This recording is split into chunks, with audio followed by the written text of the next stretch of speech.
नमस्कार बच्चों, अब हम सूरदास जी के आगे के 2 पद पढ़ेंगे।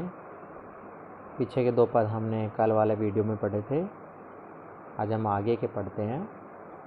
तो आगे तीसरा देखो, तीसरे पद्य के अंदर सूरदास जी है, वो गोपियों का जो प्रेम है उसकी तुलना और हारिल नामक एक पक्षी होता है, एक हारे कबूतर होता है जिसको कॉमन ग्रीन पिजन के नाम से जाना जाता है।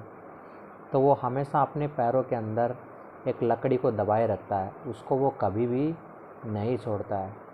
तो उससे गोपियों की तुलना की गई है कि जिस प्रकार वह पक्षी जीवन भर अपने पैरों में उस लकड़ी को दबाए रखता है, उसे कभी नहीं छोड़ता है, उसी प्रकार से गोपियों के जीवन के अंदर भी और कृष्ण ही बसे हुए हैं। उनके मन में, उनके रोम रोम में कृष्ण ही बसे हुए हैं।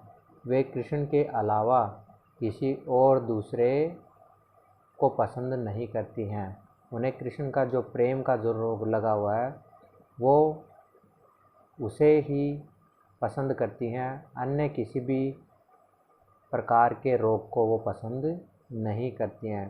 तो इसी के माध्यम से इसके अंदर बताया है, क्या बताया कि देखो कि हमारे हरि हारिल की लकड़ी मन क्रम बचन नंद नंदन उर, यह दृढ़ करी पकड़ी, जागत सोवत स्वप्न दिवस निसी, कान्ह कान्ह जकरी। सुनत जोग लागत है ऐसो, जो करोई ककरी। सू तो व्याधि हमको ले आए, देखी सुनी न करी, यह तव सूर तिन्ही तय लो सौंपो, जिनके मन चक्री।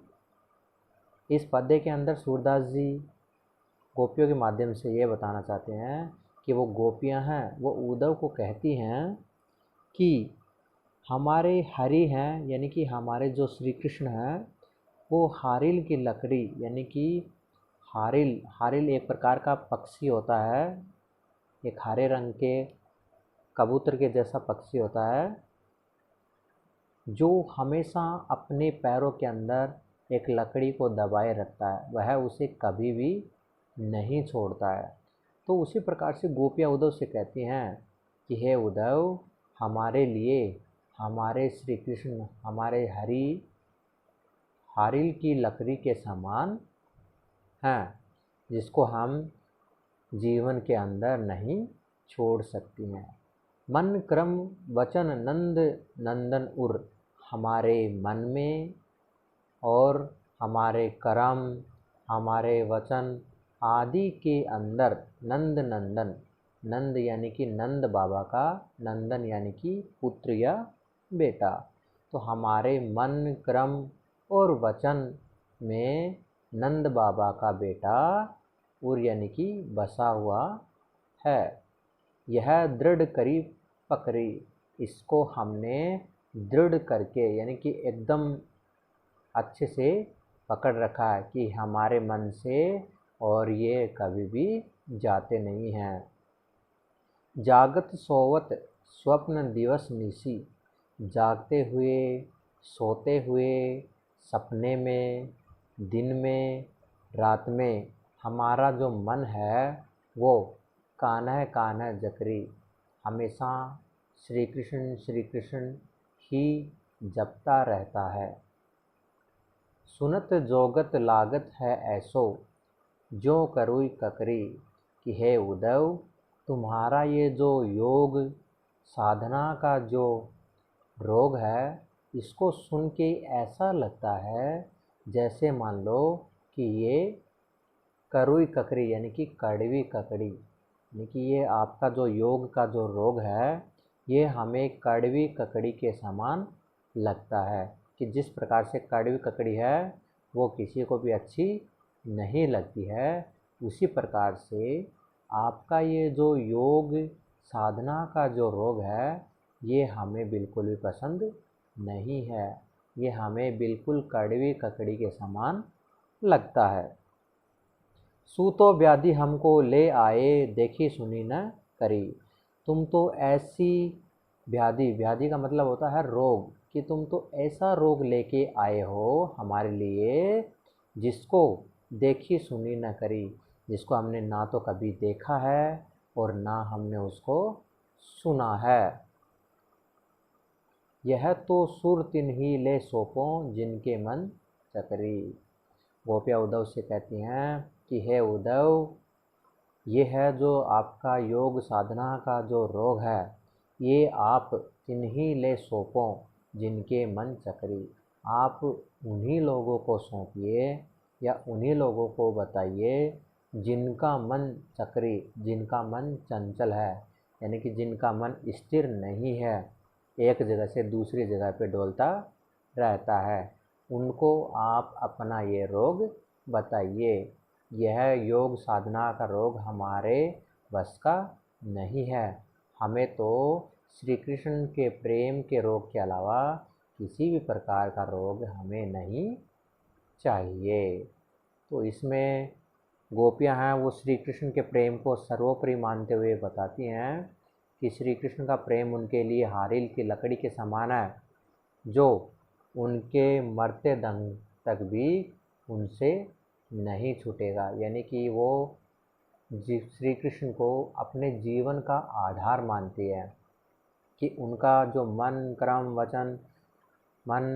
वचन है ना, और जो कर्म, सब में उनके बस एक ही नाम रहता है, श्री कृष्ण श्री कृष्ण। यानी कि वे अपने जीवन का आधार, अपना सब कुछ श्री कृष्ण को ही मानती हैं। इसलिए वो योग साधना का जो रोग है उसके लिए उद्धव से कहती हैं कि इस रोग को आप उन लोगों को दीजिए, यानी कि योग साधना की जो बातें हैं आप उन लोगों को समझाइए जिनका मन चंचल है, जिनका मन स्थिर नहीं है।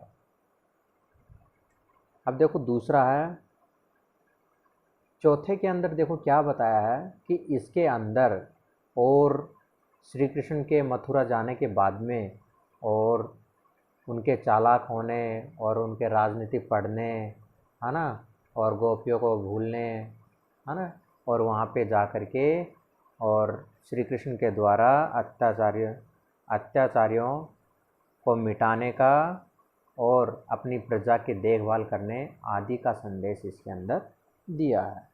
तो देखो, हरि है राजनीति पढ़ी आए, समुझी बात कहत मधुकर के, समाचार सब पाए। इक अति चतुर हुते पहले ही, अब गुरु ग्रंथ पढ़ाए। बढ़ी बुद्धि जानी जो उनकी, जोग संदेश पठाए। उद्धव भले लोग आगे के, पर हित डोलत धाये। अब अपने मन फेर पाइए, चलत जो होते चुराए। ते क्यों अनीति करे आपूं, ज और नीति अनीति छुड़ाए। राज धर्म तो यह सुर, जो प्रजा न जाहि सताए। कि इसके अंदर गोपियां हैं वो उद्धव को व्यंग्य पूर्वक कहती हैं कि हरि है राजनीति पढ़ी आए, कि हमारे हरि हैं, हमारे श्री कृष्ण हैं, उन्होंने राजनीति पढ़ ली है। वो मथुरा में जा कर के और उन्होंने राजनीति का पाठ है वो पढ़ लिया है। समुझी बात कहत मधुकर के, समाचार सब पाए। अब वो मधुकर यानी कि भंवरे के माध्यम से और उद्धव को कहते हैं कि हमने और श्री कृष्ण के जो सब समाचार हैं वो सब हमने पा लिए हैं, सब हमने सुन लिए हैं। एक अति चतुर होते पहले ही, श्री कृष्ण चालाक तो पहले ही थे, अब गुरु ग्रंथ पढ़ाए, लेकिन अब उन्होंने बड़े बड़े गुरु ग्रंथ हैं वो भी पढ़ लिए हैं, जिससे वो और ज़्यादा चालाक हो गए हैं। बड़ी बुद्धि जानी जो उनकी, जोग संदेश पठाए।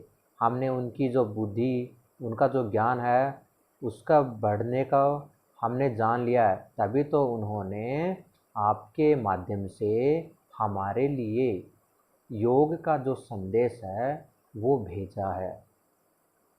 अगर वो बड़े बड़े ग्रंथ नहीं पढ़ते तो वो हमारे लिए ये योग का संदेश नहीं भेजते, क्योंकि वो ये सब जानते हैं कि गोपियां हैं वो इन योग के संदेश यानी कि इस योग साधना इन सभी को वो मानती नहीं हैं। उनके जीवन का एकमात्र आधार श्री कृष्ण है। ये जानते हुए भी श्री कृष्ण ने उद्धव को गोपियों के पास योग साधना का संदेश दे करके भेजा।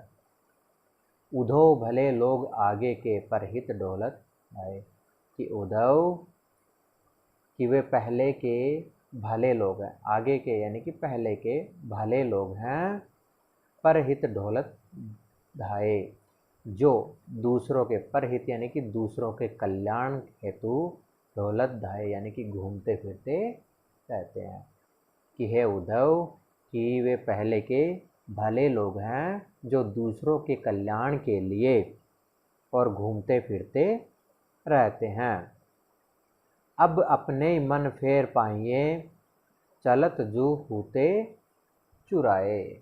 अब जो हमारा जो मन है वो फिर से, फेर यानी कि फिर से, पाइए, पाइए का मतलब होता है पा लेंगी, कि हमारा जो मन है ना वो फिर से श्री कृष्ण को पा लेगा। चलत जू होते चुराए, जिस मन को श्री कृष्ण जी मथुरा जाते समय चुरा करके अपने साथ ले गए थे, उस मन को वे फिर से और पा लेंगी।